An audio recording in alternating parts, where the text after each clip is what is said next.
বীৰ লাচিত থানাৰ সাংগঠনিক সচিব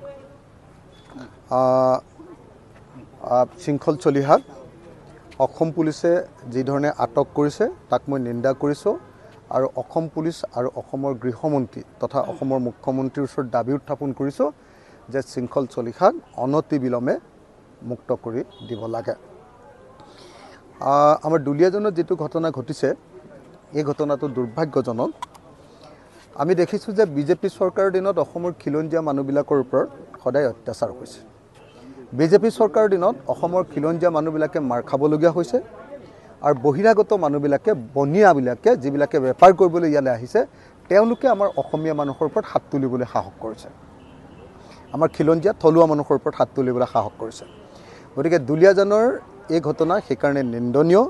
মই সেইকাৰণে দাবী উত্থাপন কৰিছোঁ যে অনতিবিলম্বে শৃংখল চলিহাক মুক্ত কৰাৰ ব্যৱস্থা কৰিব লাগে। মুখ্যমন্ত্ৰীৰ ওচৰত দাবী জনাইছোঁ। মই শিৱসাগৰৰ বিধায়ক হিচাপে দাবী জনাইছোঁ, ৰাইজৰ দলৰ সভাপতি হিচাপে দাবী জনাইছোঁ আৰু আশা কৰিছোঁ যে অতি সোনকালে চৰকাৰে এই সম্পৰ্কত এটা সিদ্ধান্ত গ্ৰহণ কৰি আমাৰ শৃংখলক উলিয়াই দিয়াৰ মোৰ ভাই শৃংখলক উলিয়াই দিয়াৰ ব্যৱস্থা কৰিব। হ'ব।